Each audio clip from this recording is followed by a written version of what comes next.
Assalamualaikum warahmatullahi wabarakatuh. Saya Nadila Miftahul Ulia, kelas 3A. Saya di sini akan menjelaskan mengenai PPH pasal 21. Kemudian yang pertama yang akan saya bahas adalah pengertian. Pengertian dari pajak penghasilan 21 atau PPH 21 adalah pajak atas penghasilan berupa gaji, upah, honorarium, tunjangan dan pembayaran lain dengan nama dan dalam bentuk apapun sehubungan dengan pekerjaan atau jabatan, jasa, dan kegiatan yang dilakukan oleh orang pribadi subjek pajak dalam negeri.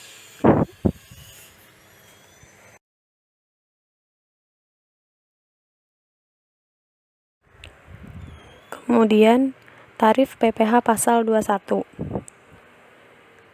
Tarif PPH pasal 21 adalah tarif pajak yang dikenakan kepada wajib pajak orang pribadi dengan jumlah penghasilan tertentu.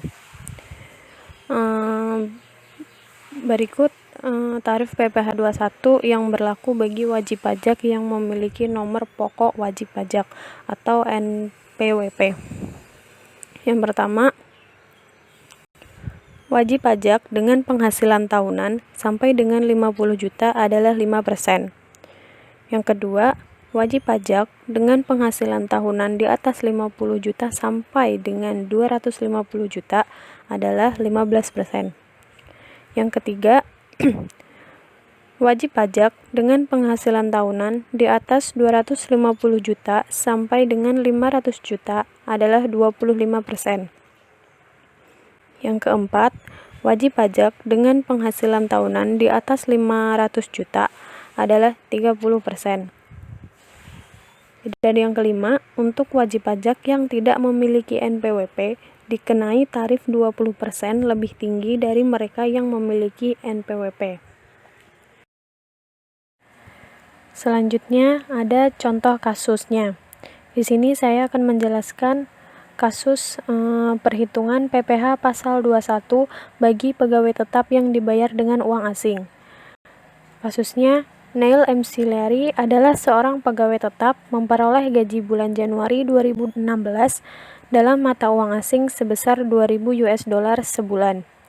Kurs yang berlaku untuk bulan Januari 2016 berdasarkan keputusan Menteri Keuangan adalah 13.766.000 per 1 US dollar.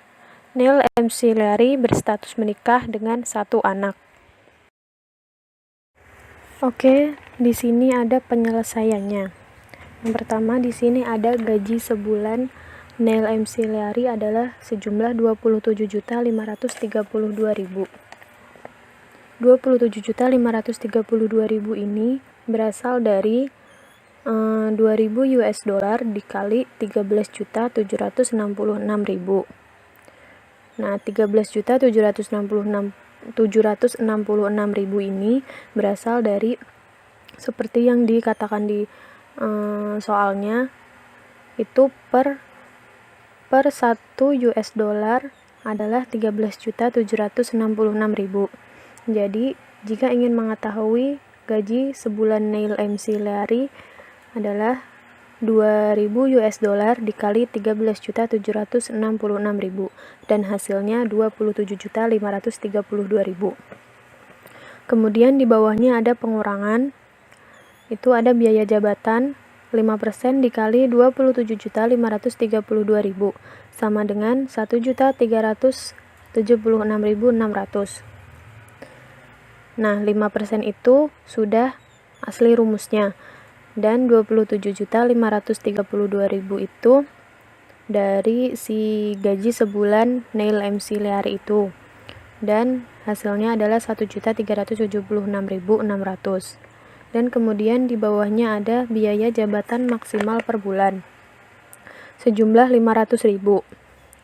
Nah, gaji sebulan sejumlah 27.532.000 dikurangi dengan biaya jabatan maksimal per bulan sejumlah 500.000 dan hasilnya 27.032.000. jumlah ini dikatakan sebagai penghasilan neto per bulan.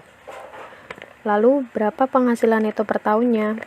Penghasilan neto per tahun itu 12 dikali 27.032.000.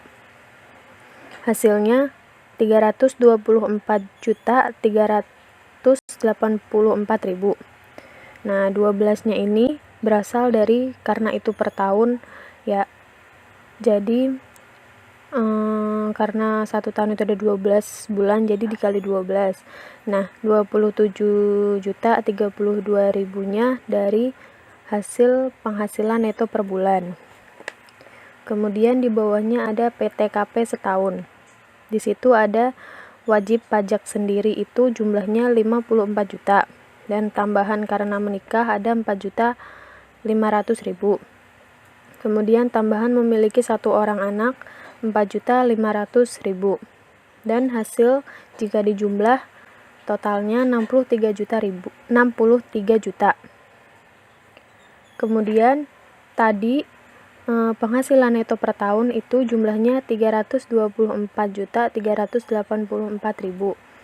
Itu dikurangi dengan hasil PTKP setahun sejumlah 63 juta. Dan hasilnya 261.384.000. Dan itu dikatakan sebagai penghasilan kena pajak setahun. Kemudian di bawahnya ada PPh pasal 21 terutang. Di situ ada 5% dikali 50 juta sama dengan 2.500.000. Kenapa di situ 50 juta? Karena tadi penghasilan kena pajak setahunnya kan 261.384. Nah, sesuai dengan tarif PPh 21 yang saya jelaskan di atas, jadi jika wajib pajak dengan penghasilan tahunan sampai 50 juta adalah dikali 5%. Nah, jadi jika PKP dikurang dengan 50 juta, itu hasilnya masih tersisa. Sisanya adalah 211.384.000. Nah, karena di situ masih sisa, kita pakai lagi yang bawahnya. Yang 15% dikali 200 juta adalah 30 juta. Di sini kan tadi masih sisa 211.384.000. Nah, jadi sesuai dengan tarif PPh 21, jadi wajib pajak dengan penghasilan tahunan di atas 50 juta sampai dengan 250 juta adalah dikali 15%. Jadi tadi karena masih sisa 211.384.000, maka kita coba kurangi dengan 200 juta dan hasilnya tersisa 11.384.000.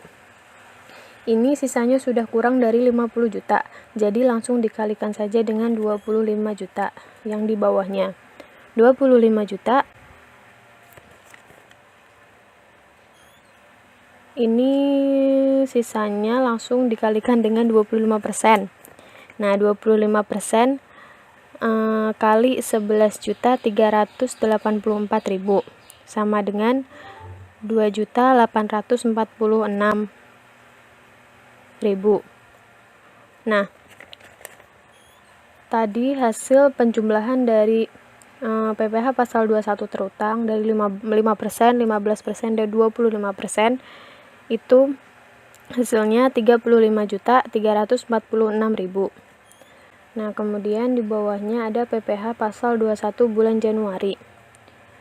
Itu 35.346.000 dibagi 12, hasilnya 2.945.500. Di situ 35.346.000 berasal dari hasil PPh 21 terutang dan dibagi 12 dan hasilnya 2.945.500. Mungkin hanya itu yang dapat saya sampaikan. Kurang lebihnya saya mohon maaf. Wassalamualaikum warahmatullahi wabarakatuh.